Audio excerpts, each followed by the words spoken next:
Entonces, Lilia, desde esa experiencia, el enfoque de derechos, el trabajo con víctimas, el diálogo social, ¿cómo crees tú que podemos facilitar esas transformaciones territoriales, entendiéndola también como un proceso pedagógico?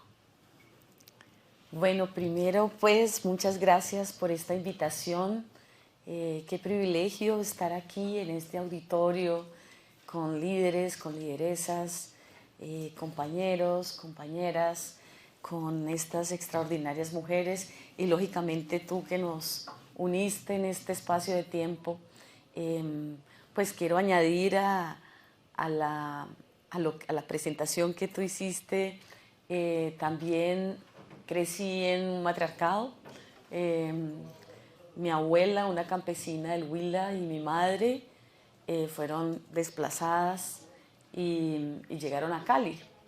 Y aquí mi madre fue obrera toda la vida y yo estudié en la Universidad del Valle. Entonces, además de la familia, nos forma la comunidad, nos forma la escuela, la universidad, nos forman los compañeros, los amigos, nos forma la gente con la que tenemos también controversias, ¿no? Entonces quisiera decir primero que todo que es muy importante que sea en Colombia que se esté haciendo este gran encuentro mundial, porque en Colombia hemos pasado, yo no creo que solo 70 años, hemos pasado casi toda nuestra historia de un conflicto a otro, de una guerra a otra, hemos pegado la violencia partidista con la violencia anterior de los 1000 días, la violencia de la conquista. La historia de este pueblo es la historia de la violencia, de la lucha por... La mayor lucha que ha habido es la lucha por la tierra. El conflicto armado es una disputa por la tierra. Y no se vio, digamos, toda esta iluminación que hemos recibido, este entendimiento de que somos nosotros, que nosotras somos naturaleza, que somos con las montañas, con los ríos, con los mares, con los animales, somos todos y todas naturaleza, no hay uno que sea el dueño y el amo por encima de los demás. Entonces, en un momento de la historia en que no hemos logrado terminar con este conflicto armado, sino que se reedita una y otra vez. Entonces, en un país así, que logre llegar primero un gobierno que dice, yo prometo, yo ofrezco ser el gobierno del cambio. Lo cual es muy difícil porque llega ese cambio justamente a una historia de guerra, a una historia de conflicto, y tenemos que decir, la mayoría aquí que son líderes y lideresas conocen, que la tierra ha sufrido tremendamente. Los ríos han sido receptores de miles de muertos. A un río le llamaban el río rojo porque la cantidad de muertos dejaba por momentos completamente rojo el río.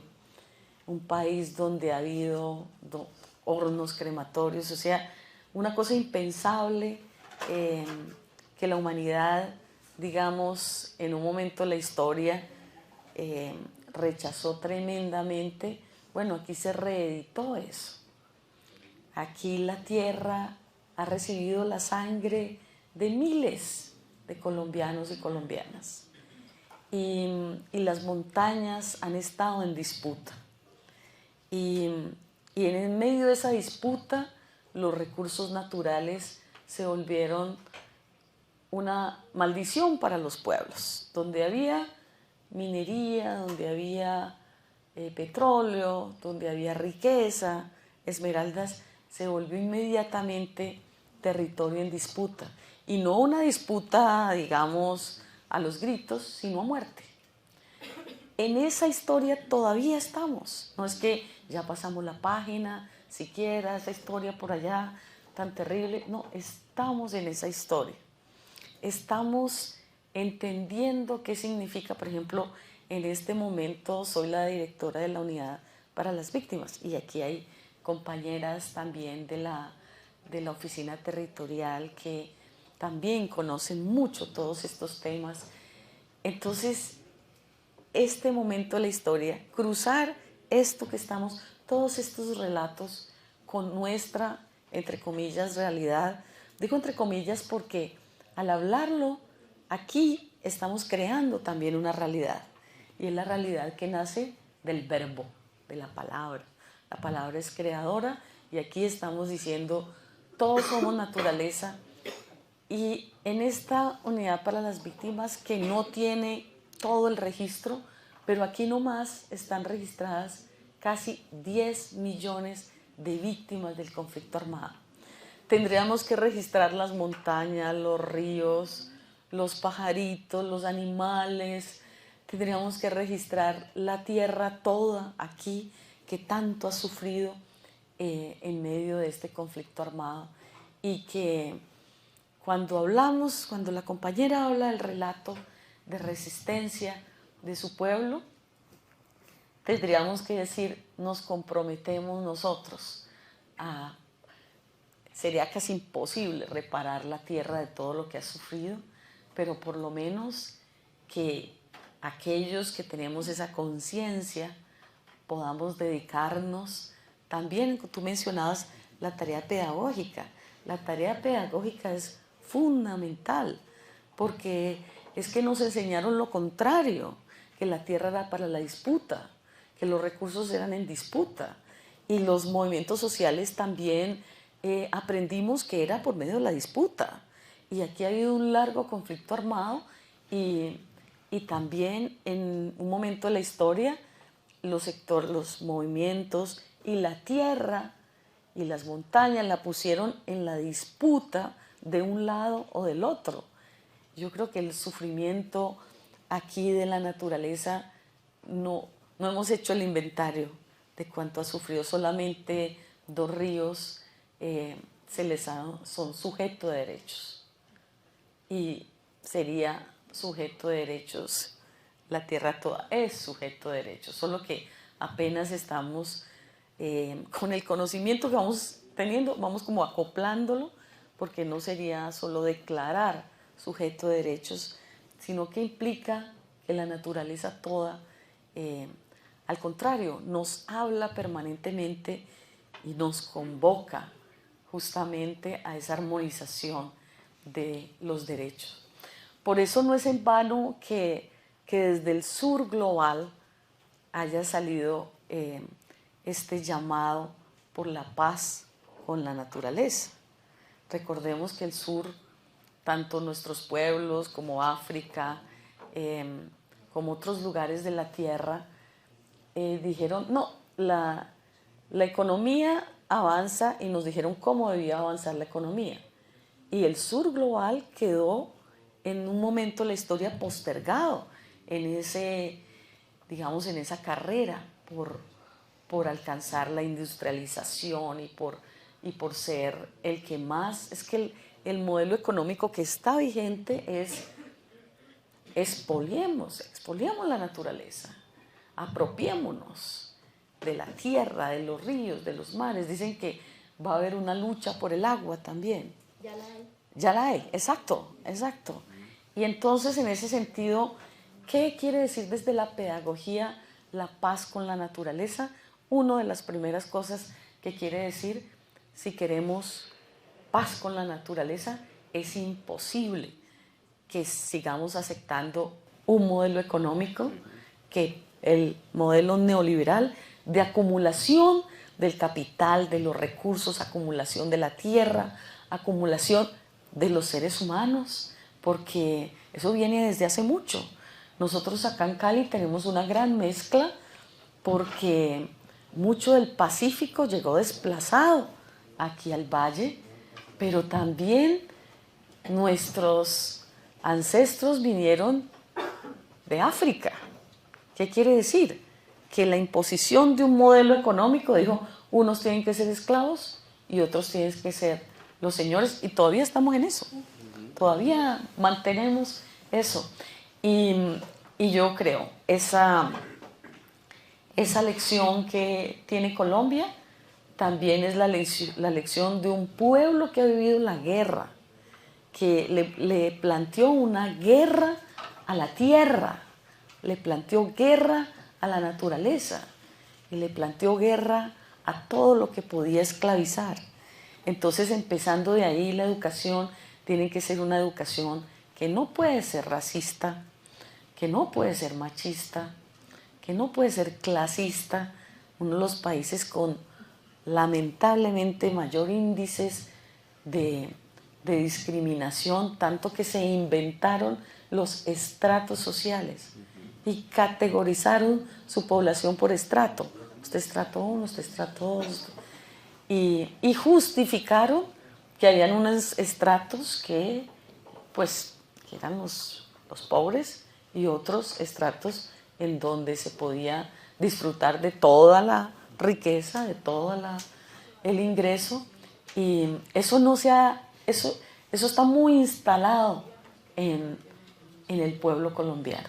Pero por lo menos, si entendemos que ese modelo económico es creador también y ha parido racismo, clasismo, machismo, por lo menos tendríamos un acuerdo.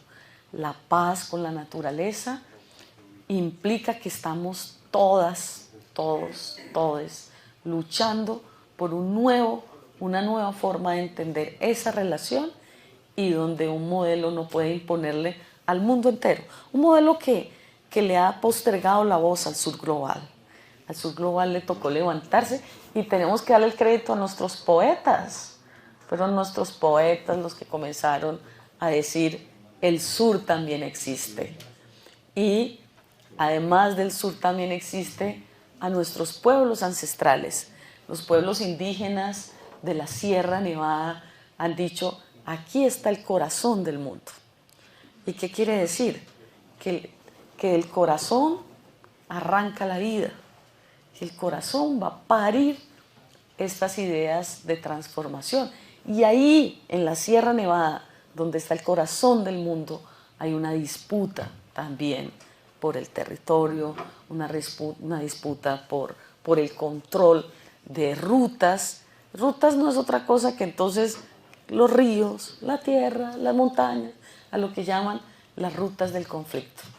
Y yo creo que todo eso, esta reflexión pedagógica, nos tendrá que llevar a una nueva educación, una educación realmente para la emancipación, porque los niños y las niñas les repiten y les hacen memorizar las cosas que nos han oprimido toda la vida. Menos mal que ahora ya no se rinde culto a los conquistadores, pero hasta hace muy poco, aquí por lo menos tumbaron, no sé si ya lo volvieron a poner ahí, a Sebastián del Alcázar, ¿lo volvieron? Bueno, hasta Sebastián, los conquistadores, los violadores, los que maltrataron la tierra y vinieron por el oro, entonces todavía se les rinde culto. Pensé que lo habían bajado a Sebastián, lo volvieron a subir, lo entronaron. Pero me acuerdo en Bogotá que el auditorio más importante de la alcaldía era con el nombre de un conquistador. Y pasó mucho tiempo, tuvo que llegar gobierno del cambio para que ahora ese auditorio o el nuevo auditorio tenga el nombre de una india. Pero eso a nosotros acá tenemos que reconocerlo con mucha vergüenza. Nosotros llevamos años de atraso con respecto a otros países. Años, porque es que no puedes decir: sí, ahí va un conflicto armado y matan miles y desplazan millones, pero menos mal aquí tenemos centros comerciales y estamos muy desarrolladitos. No es verdad. Si vas a otros pueblos, vemos el atraso en educación, el atraso en salud, el atraso en empleo, el atraso en todo. Entonces llega un momento en que esta nueva generación tiene que dar ese salto y rebelarse contra toda esa educación para la repetición. Y quisiera decir algo antes que de pronto Julio Miguel, no, pero ya, Miguel Ángel Miguel, pero usted ya está hablando muy largo, pero quería decir esto. Pues en los años anteriores hicimos una tarea colectiva, eso es imposible que una persona lo haga lógicamente. Hicimos la tarea colectiva de construir la política pública del diálogo social. Y en otro país que visité me dijeron, hola, ¿y ustedes por qué están construyendo la política pública del diálogo social cuando en otros países eso es obvio? Que podemos resolver los problemas dialogando, así sea gritándonos, pero dialogando, pero no matándonos. Y yo dije, no, porque es que nosotros apenas estamos tratando de entender que es posible, que con el diálogo uno, pues que no hay que desaparecer a otro, y se quedan aterrados. Pues muy lindo que ahora tenemos política pública. Vaya usted a ver si para resolver los conflictos podemos aplicar la triada que construimos, que está en la política pública: escucha activa, diálogo genuino y concertación, cosas que han sido imposibles a lo largo de esta historia. La buena noticia, porque si no vamos a salir aquí todos cabizbajas, y es que así como se creó conciencia, por ejemplo, en un momento de la historia se aceptaba, bueno, hay unos desplazados, desplazamiento, millones, pero son desplazados. Ahora se rechaza que un país esté, por ejemplo, hay miles y miles en el exilio, colombianos y colombianas, que la tierra aquí ya no encontraron lugar en esta tierra y tuvieron que ir a buscar un lugar también para sanar sus heridas. Y estamos aquí construyendo, formándonos, cómo podemos dar un paso adelante. Y la buena noticia, este gobierno ha ayudado muchísimo en esa toma de conciencia, aunque primero sea la palabra. Y otros digan, no, pero las acciones, bueno, ahí vamos con las acciones. Y yo creo, me gustó mucho la armonización. Siempre que uno va a hablar se pone un poco nervioso, pero la armonización ayudó a recordar que respiramos. Yo pensé, claro, respiramos. No había desayunado, pero y además estamos en un lugar donde gente maravillosa le dio un domingo por levantarse tan temprano para venir a hablar de las transformaciones. Y aquí nos estamos transformando. Somos diálogo de saberes y estoy segura que vamos a parir un mundo nuevo y una Colombia, no con una paz perfecta, pero con la que sea posible.